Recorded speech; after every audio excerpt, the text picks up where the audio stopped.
10ஆம் வகுப்பு தேர்ச்சி விகிதத்தை பொறுத்தவரை விருதுநகர் மாவட்டம் 97.81% இருக்கிறது. இந்த மாவட்டத்தில் ஒரே பள்ளியைச் சேர்ந்த மாணவ மாணவிகள் முதல் 3 இடங்களை பிடித்து அனைவரின் கவனத்தையும் ஈர்த்துள்ளனர். விருதுநகர் அருகே உள்ள நோபல் மெட்ரிக் மேல்நிலைப் பள்ளியில் மகிழ்ச்சி கொண்டாட்டங்கள் படர்ந்துள்ளன. இந்த பள்ளியைச் சேர்ந்த மாணவர் சிவகுமார் 500க்கு 499 மதிப்பெண்கள் பெற்று மாநிலத்தில் முதலிடம் பிடித்துள்ளார். டீச்சர்ஸ்க்கு தான் ஃபர்ஸ்ட் தேங்க்ஸ் சொல்லணும்.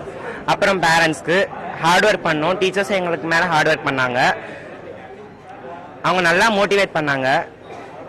சின்ன சின்ன விஷயத்தையும் திரும்ப திரும்ப சொல்லிக்கிட்டே இருந்தாங்க. அட்வைஸ் சொல்லி நிறைய அட்வைசஸ் கொடுத்தாங்க.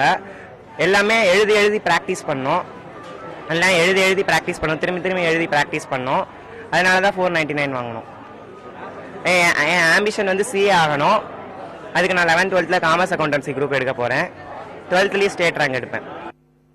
அடுத்ததாக மாணவி விஷ்ணுபிரியா 498 மதிப்பெண்களுடன் மாநில அளவில் 2ஆம் இடமும், 497 மதிப்பெண்களுடன் மாணவி கிருஷ்ணபிரபா 3ஆம் இடத்தையும் பிடித்துள்ளனர்.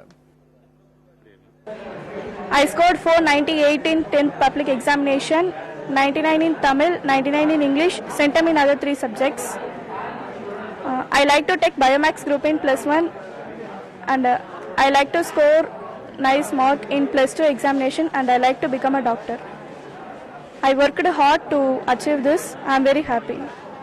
நான் வந்து படிக்கும்போது எந்த ஒரு படத்தையும் வந்து புரிஞ்சு படிக்கணும்னு எங்க டீச்சர்ஸ் என் பேரண்ட்ஸ்லாம் வந்து சொல்லுவாங்க. மகப் பண்ணக்கூடாது, புரிஞ்சு படிக்கணும்னு. அதனால வந்து என்னால் இதை அச்சீவ் பண்ண முடிஞ்சிச்சு. இனி 12th வந்து நான் பயோமேக்ஸ் எடுத்து ஒரு நல்ல டாக்டராகி ஏழை எளிய மக்களுக்குலாம் இலவசமாக மருத்துவம் பார்க்கணும்னு ஆசைப்படுறேன். வெற்றி பெற்ற மாணவ மாணவிகளுக்கு பள்ளியின் தலைவர் ஜெரால்ட் மற்றும் பெற்றோர்கள் சக மாணவர்கள் வாழ்த்துக்களை தெரிவித்தனர். புதிய தலைமுறைக்காக செய்தியாளர் ராஜேந்திரன்.